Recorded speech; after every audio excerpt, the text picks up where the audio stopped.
Alright, man, I don't think anything really summarizes my problems with The Batman better than this 5-second video. The writers of The Batman accidentally created an insanely compelling villain, and instead of exploring that villain's motivations further in the climax of the film, they handicapped him by making the Riddler just another insane guy.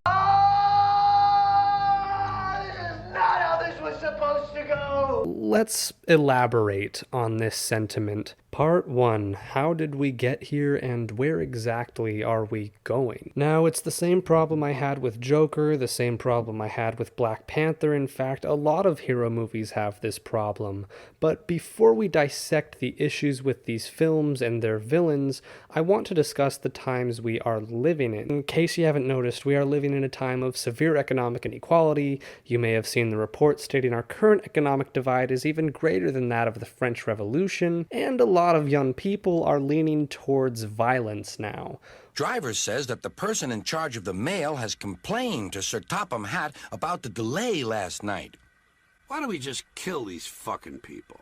Be it their landlords or price-gouging corporate executives, many young people are flirting with the concept of political violence, with the very concept of terrorism. Why don't we just kill these fucking people? There are a lot of people matter-of-factly posting pictures of guillotines as a solution for rampant inflation. I mean, the founding fathers are so revered in the United States, and those guys were really shag your mother, dump this tea in the harbor, shoot the redcoats, tar the royalist scum for lunch, so it seems like only a natural conclusion that generations taught to revere the Revolutionary War would sometimes have violent revolutionary sentiments. Why don't we just kill these fucking people? Now, everyone knows the corruption that our institutions suffer from. It's out in the open. We can't even get these insider traders to stop insider trading. We are living in a second and much more severe Gilded Age. There's a feeling that the game is rigged to the point where many people feel like violence is the only way to reset the chessboard. Because there is this feeling that no legal avenue or institution is prepared nor willing to save us common folk, there is now almost this tacit endorsement of vigilantism, of acting not on behalf of the state or corporations, but on behalf of the people. Now, at the same time, you have this radicalization of the common person to both left and right extremes. You have these movies like Joker and Batman coming out. Movies that have to tightrope walk between these two extremes. They have to depict economic insecurity and corruption because that's just simply the world we are living in, but at the same time, they can't choose a side. And there is a general feeling I get when watching these films that they're going to provide me with some catharsis, and unfortunately, they never did. Both of these films, Gotham in general, like to portray the struggles of poor people. We see that there's trash everywhere in Joker because the garbage men are on strike. At the end of the film, there are massive protests inspired by the Joker. In The Batman, Riddler keeps killing these obviously heinous individuals to the point where people actually sort of start to rally behind him. Riddler was right. And the Riddler thinks that Batman is going to take his side, to agree that these people need to be brought to justice and that the legal system will not provide it. Why don't we just kill these fucking people? But where do these movies take their populist messages that they build up through the majority of their runtimes? Absolutely nowhere. It's a dead end, almost a total deflation of what was the most compelling element of these movies.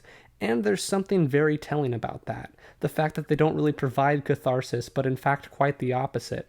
A feeling of emptiness. We expect revolution and are met with no truly satisfying conclusion. Part 2. The Industrial Revolution and its consequences have been a disaster for the human race. Here's the point in the video where I was going to say that just because people post pictures of guillotines on Twitter, that doesn't mean they have the stomach for real, actual political violence. However, after some reflection, I'm not really sure how true that is. The nature of radicalization can start with something as benign as a joke, a playful flirtation with violence. I guess what I'm implying is the road to political violence is definitely paved with jokes about political violence. Now, people in recent years have sort of idolized the Unabomber in quantities that are kind of embarrassing. They quote his manifesto's first sentence online: "The Industrial Revolution and its consequences have been a disaster for the human race." That's a sentiment more and more people are getting behind. If you're on the left, this quote probably instills a sense of climate nihilism in you. If you are on the right, this quote probably makes you think about society's downward trajectory or something. You may be thinking, it seems like this guy has it all figured out. What a profound statement that I wholeheartedly agree with. But Ted Kaczynski, the Unabomber, was an absolutely deranged person.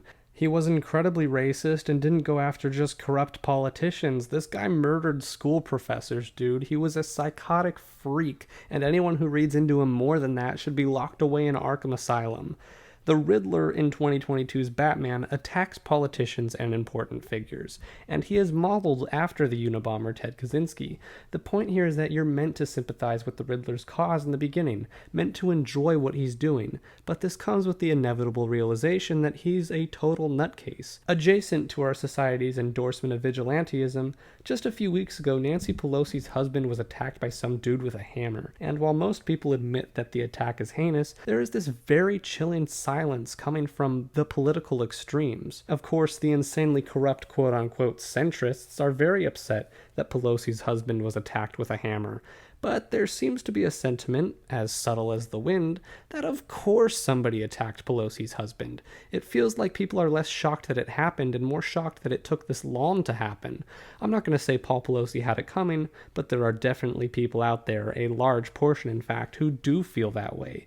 That is incredibly important because as these political terrorist attacks rise, people's opinions of them are going to matter. If people think, even to themselves, that an attack is justified or even righteous, that's a very dangerous situation for the United States to be in. Part 3, Rage Against the Machine.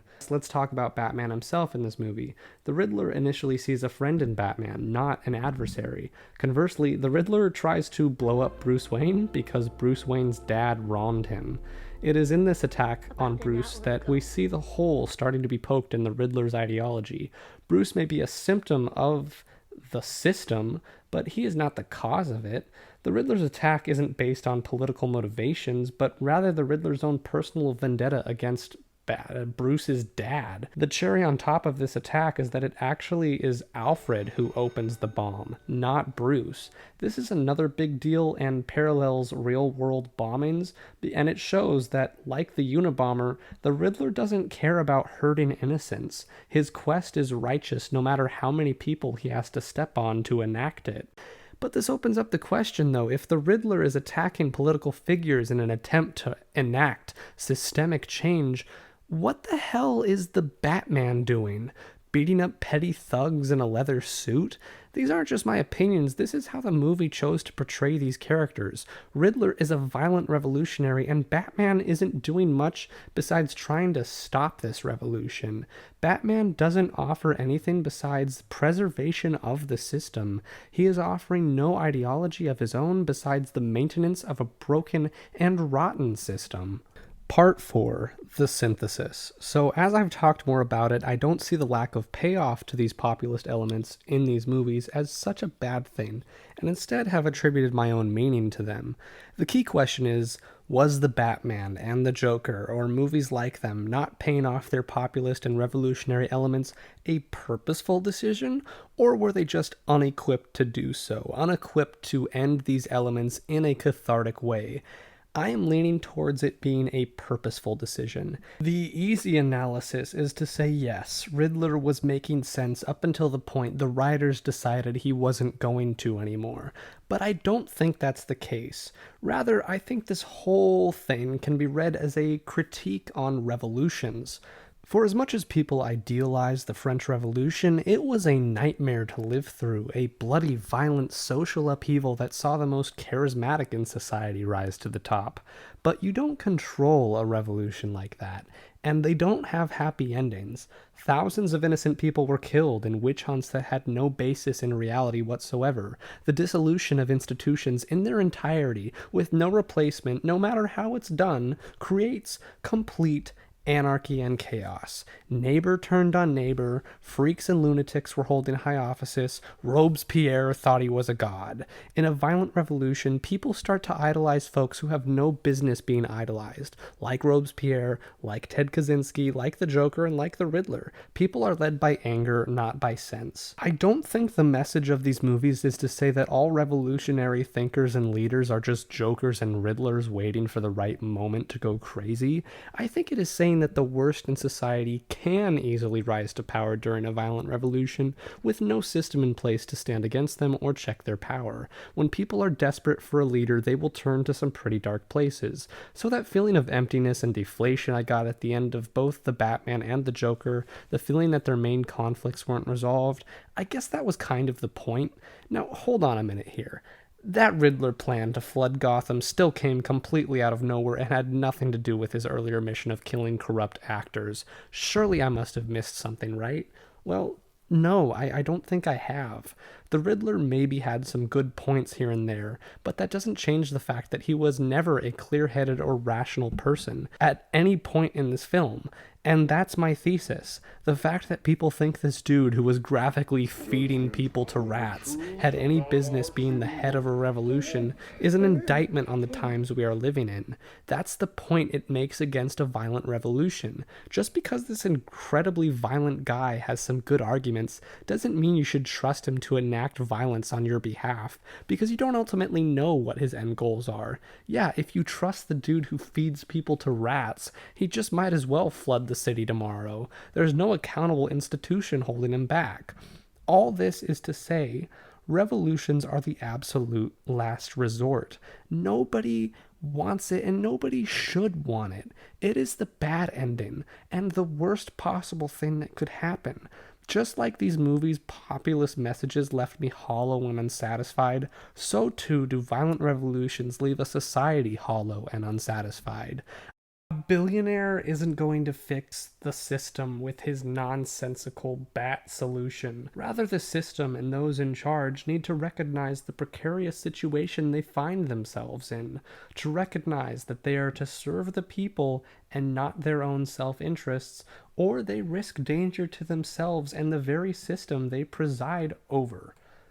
Please leave a like or dislike and comment your thoughts. I feel like I've touched on a wide variety of topics here, so please let me know your opinions on them. Subscribe for more video essays like this one, and I will see you next time.